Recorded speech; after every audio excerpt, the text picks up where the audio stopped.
Hello, students. Good morning. Today we are going to read the last poem of our first paper, The Love Song of J. Alfred Prufrock. It is written by T.S. Eliot. Let's first talk about the poet, T.S. Eliot. His full name was Thomas Stans Eliot, born on 26th September 1888 and died on 4th January 1965. He was an American-born British poet, playwright, critic.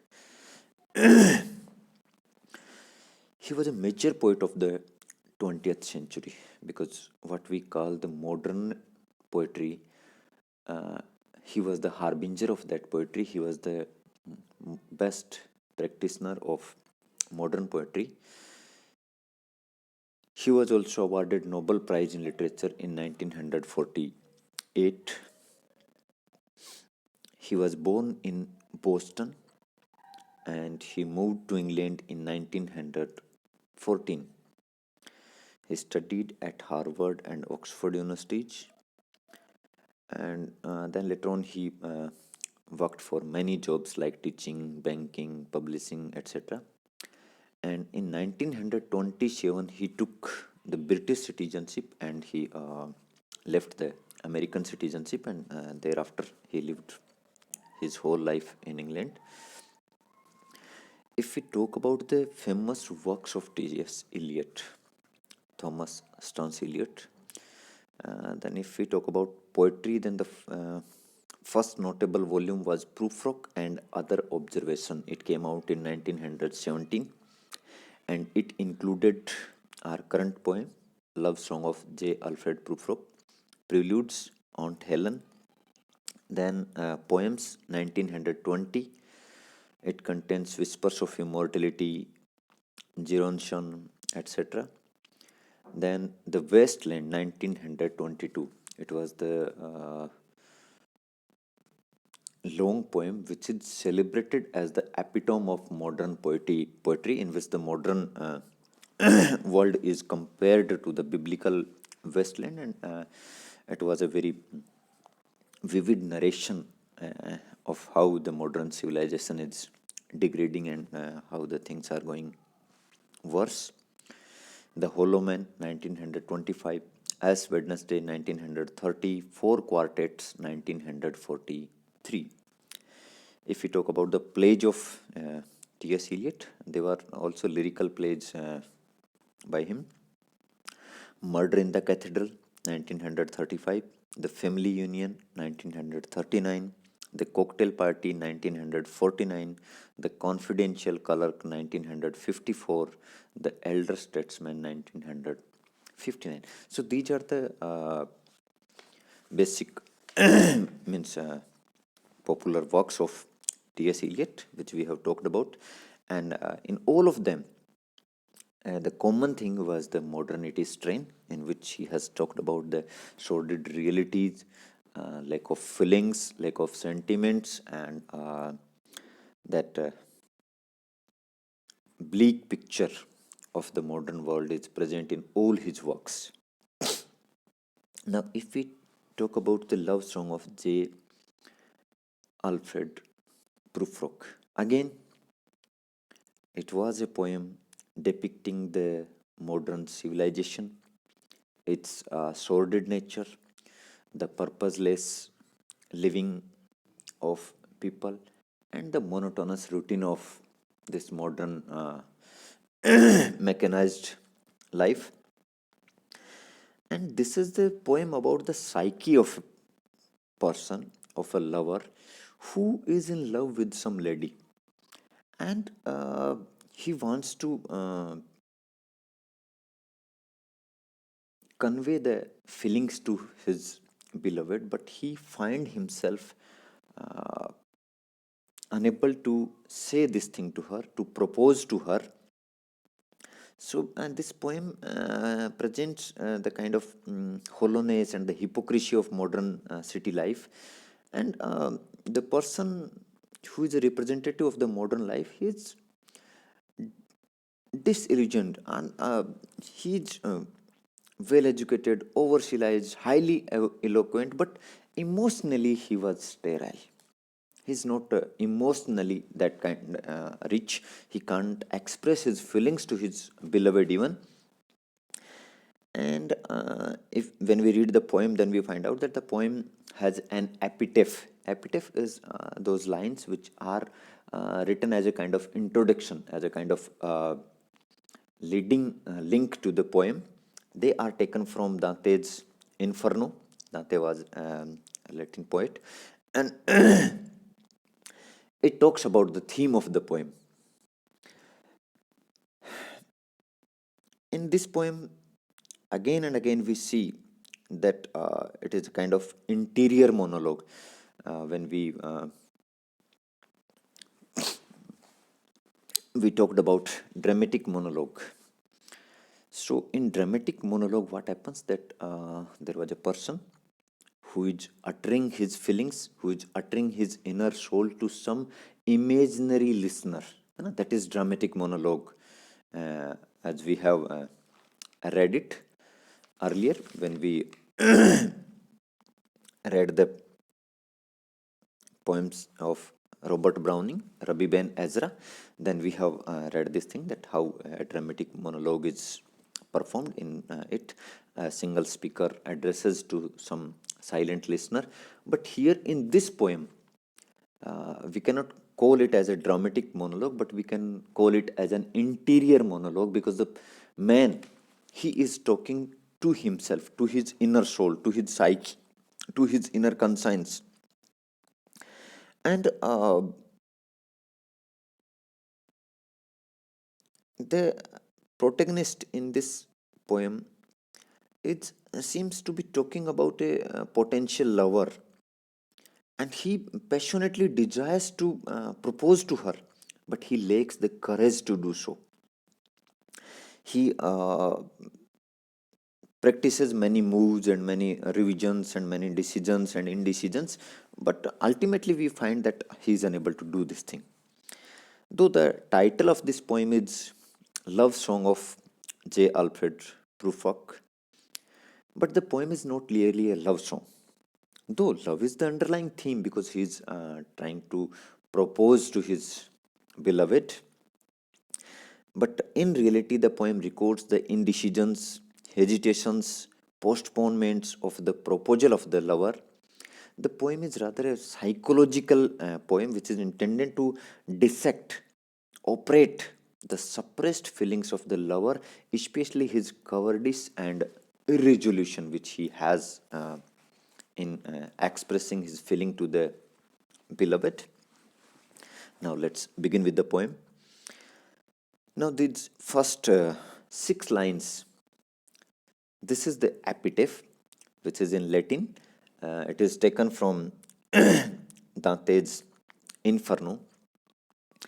Now, what happens that in this epitaph is taken from Inferno, where Guido, he is facing the imprisonment in the flames in hell, and when Dante reaches there, means after death, when Dante reaches there in hell, then he has a kind of conversation with Guido. This Guido, again a Greek character, and he has treasoned against his own brethren. So he was suffering that punishment of flame prison in hell. So when Dante visits him, then he speaks these lines to Dante. I am telling these lines to you in the English translation of these lines. He says that if I thought that my reply would be to someone who would ever return to earth, this flame would remain without further movement, but no one has ever returned alive from the Gulf. If what I hear is true, I can answer with you with no fear of infamy. Now, here in these lines, what is actually uttered, what is actually spoken by Guido to Dante is this, that I know that you have come from earth, but I also know one more thing, that you are not going to return back to the earth, because the person who has reached here will never go back to earth. And I know this thing. So if I know this thing, that if you return back to earth, then I will tell you everything that was has happened, why I have treasoned against my brethren, and whatever are my crimes and whatever are my sins, without any kind of fear of infamy, that I will be infamous, I will be criticized by my people, I will be hated by my people. But that is not the case with me. I am ready to tell you everything in truth. But the problem is this, that you cannot go back. You will not go back alive from here, so you will not tell this to anybody else. And that's why I am not telling you anything. So, as what is being spoken in this epitaph, this epitaph relates us to the theme of the poem. Means, like what is being spoken by Guido in this epitaph, the same is the feeling of the protagonist of the poem, Prufrock, that he has disclosed all his feelings to us in this poem, but he is quite sure of this thing, that none of us, nobody will be able to reveal these feelings to his beloved, to the lady whom he wants to propose, even if he has told us everything. But still, the feelings, the emotions which he has told us will remain with us only, or remain with Prufrock only, because no one is going to tell them to the lady, to the beloved. So that is how the epitaph relates with the poem, that Guido says that I am ready to tell you everything, even without having any fear of infamy. I will tell you everything. But why I am not telling? Because no one goes back from here to earth and tell the things to the people there, to my people there. So the same thing is we can say proposed by the protagonist Prufrock also, that whatever I tell you, it won't be told to my beloved by anybody. This is what he is sure of. So now let's start the poem. Let's go then, you and I, when the evening is spread out against the sky like a peasant etherized upon a table. Let's go through certain half deserted streets, the muttering retreats or restless nights in one night cheap hotels and sawdust restaurants with oyster sales, streets that follow like a tedious argument of insidious intent to lead you to an overwhelming question. Oh, do not ask what is it. Let's go and make our visit. So, in the opening stanza, the writer, the lover, the protagonist of the poem, he invites the beloved, the lady, to go somewhere, to some hotel, to some restaurant, or to any place. He says, okay, let's go then, you and I. Together, we two, let's go. We will go to some place, let's go. He invites the beloved to go somewhere. And the time which he chooses, it says that when the evening is spread out against the sky like a peasant etherized upon a table. Now again, the modernist trait of Eliot's poetry, the modern civilization, how he depicts it, how it depicts it as lazy, as sordid, as inert. He says that when the evening is spread out against the sky, like a peasant etherized upon a table. Etherized means to made unconscious. When someone is going to be operated on the operation table, then what happens?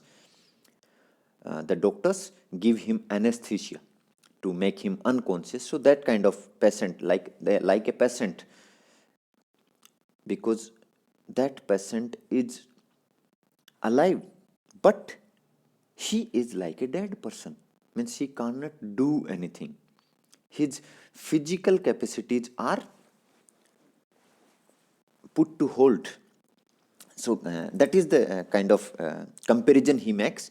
The physical incapacity of himself, he is trying to show that the same thing, I am also feeling the same kind of thing. So he says, okay, let's go somewhere so that I can have the courage to say the things after having the right kind of moment or the right kind of environment.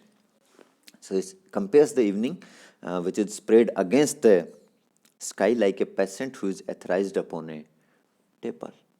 That as the night will open its heart to the sky, then it will become beautiful. Until then, the dimness, the kind of dirty atmosphere of the evening time, when it is dusk, when it is so much of smoke from the factories and all those things. Let's go through certain half deserted streets. So he suggests her a walk. That's let's go on a walk through certain half deserted streets. Half deserted means fully deserted means there is no one there. They are completely lonely. They are completely devoid of any person. No one is there. They are just deserted fully. But half deserted means there is not that much crowd which used to be there in the daytime.